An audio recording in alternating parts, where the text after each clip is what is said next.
Hello students, तुम सब जानते हो कि अभी हम लोग इस चैनल पर जुलाई महीने में आए हुए नए मॉडल एक्टिविटी टास्क को हल कर रहे हैं। इससे पहले तुमने पुराने मॉडल एक्टिविटी टास्क को इस चैनल पर जरूर देखा होगा और मुझे आशा है वह तुम्हें बहुत अच्छा लगा होगा। उस समय यदि तुमने चैनल को सब्सक्राइब नहीं किया था तो एक बार फिर रिक्वेस्ट कर रहा हूँ, चैनल को जरूर सब्सक्राइब कर लो ताकि आने वाले हर नए वीडियोस का लिंक तुम्हें सबसे पहले मिले। इस एक्टिविटी टास्क के अंतर्गत तुम देख रहे हो 4 प्रश्न तुम्हें दिए गए थे और चारों प्रश्नों का उत्तर हमें यहाँ लिखना है। पिछले एक्टिविटी टास्क के बिल्कुल उलट यह एक्टिविटी टास्क बोर्ड पैटर्न पर तुम लोगों को दिया गया है। इसमें पहला प्रश्न मल्टीपल चॉइस है, दूसरा ट्रू फॉल्स टाइप का, तीसरा और चौथा प्रश्न थोड़ा सा डिस्क्रिप्टिव प्रश्न है। तो इन चारों प्रश्नों को आज हम लोग हल करेंगे और मुझे आशा है तुम्हें यह वीडियो अच्छा लगेगा और यदि यह वीडियो तुम्हें अच्छा लगे तो जरूर एक लाइक करना इसको। साथ ही साथ तुम्हें कुछ कहना है, कोई संशय है तो वीडियो में कमेंट करो। तुम्हें अच्छा ना लगे तो जरूर इस वीडियो को डिसलाइक कर सकते हो। साथ ही साथ कमेंट बॉक्स में बताना मत भूलना तुम्हें यह वीडियो अच्छा क्यों नहीं लगा। अपने दोस्तों के साथ भी इस वीडियो को अवश्य शेयर करना ताकि वे भी अच्छी क्वालिटी की वीडियो के साथ अपनी पढ़ाई जारी रख सकें। चलते हैं प्रश्न संख्या 1 के हल की तरफ। पहला प्रश्न है सही उत्तर का चयन करें, यानी हर प्रश्न में हमें 4 ऑप्शंस दिए गए हैं। इन 4 ऑप्शंस में जो सही है उसे हमें टिक करना है। पहला प्रश्न है वह विकल्प जो मापने योग्य भौतिक राशि नहीं है। तुम जानते हो भौतिक राशि हम उन राशियों को कहते हैं जिसे मापा जा सके। इन चारों ऑप्शंस में ऑप्शन सी एक ऐसा ऑप्शन है जिसमें नेप्थलीन गोले की जो गंध है, इस गंध को हम लोग माप नहीं सकते हैं, इसे हम लोग अनुभव कर सकते हैं। बाद बाकी गोले की मात्रा, गोले का संवेग या गोले के पृष्ठीय क्षेत्रफल को हम लोग माप सकते हैं। तो हमारा आंसर है ऑप्शन सी। प्रश्न संख्या 2 में आइसोबार के लिए जो विकल्प सही है वह यह है कि उनके पास है। आइसोबार्स के बारे में तुम लोग जानते हो कि 2 तत्व के एक परमाणु जिनकी मात्रा संख्या यानी मास नंबर समान हो लेकिन परमाणु संख्या यानी प्रोटॉन की संख्या अलग अलग होती है, उसे हम लोग आइसोबार्स कहते हैं। तो यहाँ जो 4 ऑप्शंस दिए गए हैं उसमें देखो मात्रा संख्या यहाँ दिया गया है, हमें मात्रा संख्या एक समान होता है, यानी ऑप्शन डी है हमारा आंसर। दूसरा है संवेग की विमीय व्यंजक है। संवेग का मतलब होता है मास इंटू वॉल्यूम। मास की विमा है m और वेग की विमा है L T -1, यानी संवेग की जो विमा है वह है m L T to the power -1 और यह है ऑप्शन डी। तो ये थे प्रश्न 1 के उत्तर। चलते हैं हम लोग प्रश्न संख्या 2 की तरफ। निर्धारित करें कि निम्नलिखित कथन सत्य है या गलत, जिसमें पहला प्रश्न है विशिष्ट गुरुत्व एक आयामहीन मात्रा है। विशिष्ट गुरुत्व मतलब स्पेसिफिक ग्रेविटी। स्पेसिफिक ग्रेविटी एक डायमेंशनलेस मात्रा है। यह कथन एकदम ही सही है। प्रश्न संख्या 2, यदि कोई वस्तु r सेंटीमीटर त्रिज्या वाले वृत्ताकार पथ के आधे भाग को कवर करती है तो उसका विस्थापन r सेंटीमीटर होगा। इसे समझने के लिए हम लोग एक अर्धवृत्त बना लेते हैं। मान लो इस अर्धवृत्त की जो अर्धव्यास है वह r है। यदि कोई वस्तु A बिंदु से चलकर B बिंदु तक जाए तो उसका जो विस्थापन होगा वह होगा यह शॉर्टेस्ट डिस्टेंस जो है वह, यानी केंद्र से यहाँ तक की दूरी r है और केंद्र से एक की दूरी भी r ही होगी, यानी विस्थापन जो होगा वह होगा 2r, जबकि यहाँ कह रहा है विस्थापन r होगा। यह कथन गलत है। प्रश्न संख्या 3, यदि 12C परमाणु में क्लोरीन का परमाणु भार 35.453 है तो क्लोरीन परमाणु का द्रव्यमान 35.453 यूनिट है। यह कथन भी फॉल्स है।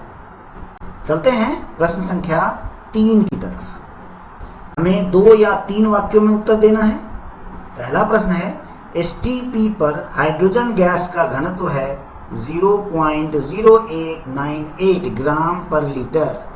SI मात्रक में हाइड्रोजन का घनत्व हमें ज्ञात करना है। यहाँ एक रिलेशन तुम लोग याद रखना, 1 ग्राम पर लीटर इक्वल टू होता है 1 kg metre to the power -1। यानी 1 kg पर मीटर क्यूब।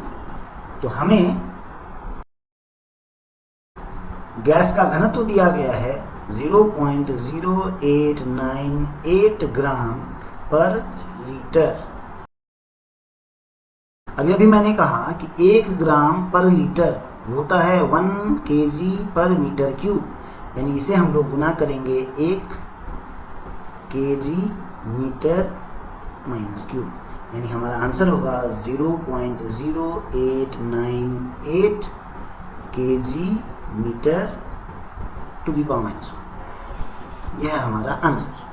चलते हैं प्रश्न संख्या 3 के 2 की तरफ। हमें कहा गया है किसी तत्व के परमाणु में इलेक्ट्रॉन और प्रोटॉन की कुल संख्या 184 है। यदि परमाणु की द्रव्यमान संख्या यानी मात्रा संख्या 235 है, उसमें न्यूट्रॉन की संख्या कितनी होगी? अब देखो, क्योंकि हम जानते हैं कि किसी भी परमाणु में नंबर ऑफ इलेक्ट्रॉन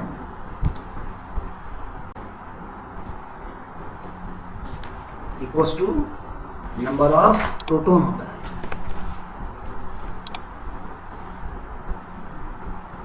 दोनों को यदि हम x मान लें तो हमें दिया गया है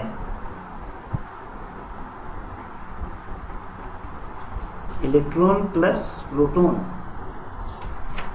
इन दोनों की जो संख्या है वह हमें दिया गया है 184, यानी x plus x equals to हुआ 184, यानी 2x इक्वल्स टू 184, यानी x इक्वल्स टू हुआ 184/2 यानी 92। इसीलिए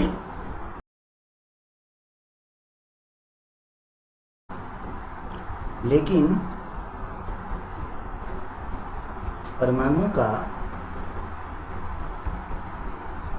मास नंबर हमें दिया गया है 235, और मास नंबर क्या होता है? मास नंबर होता है न्यूट्रॉन और प्रोटॉन की संख्या का योग।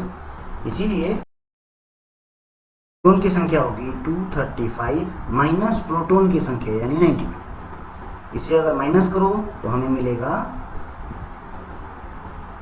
143, और ये है न्यूट्रॉन की संख्या। चलते हैं अगले प्रश्न की ओर।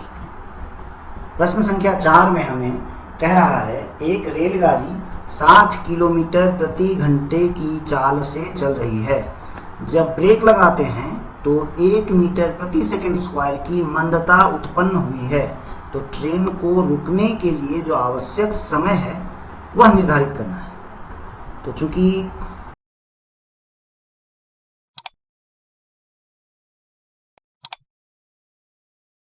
यहाँ इन दोनों संख्या को अगर तुम विभाजित करो तो हमें मिल रहा है 50/3 मीटर पर सेकेंड। हमें मंदता यानी त्वरण जो दिया गया है वो है 1 मीटर पर सेकेंड स्क्वायर, यानी नेगेटिव होगा, मंदता है इसीलिए। अब हम जानते हैं v equals to u plus a t, जहाँ सिंबल्स का अपना महत्व है, ये तुम जानते हो। हमें कह रहा है ट्रेन के रुकने के लिए यानी अंतिम वेग जो ट्रेन का होगा वो है 0 इक्वल्स टू यू। यू हमारा निकला है 50/3, और चूंकि मंदन है तो ये प्लस की जगह होगा -1 × t। इसे अगर तुम हल करो तो तुम्हें t का जो मान मिलेगा वो है 50/3 सेकेंड, यानी 16.2/3 सेकेंड, और यह है हमारा आंसर। मुझे आशा है तुम्हें यह वीडियो अच्छा लगा होगा। अच्छा लगे तो चैनल को जरूर सब्सक्राइब करो और अपने दोस्तों के साथ इसे शेयर करना मत भूलना। मिलते हैं अगले वीडियो में। Thanks for watching this video.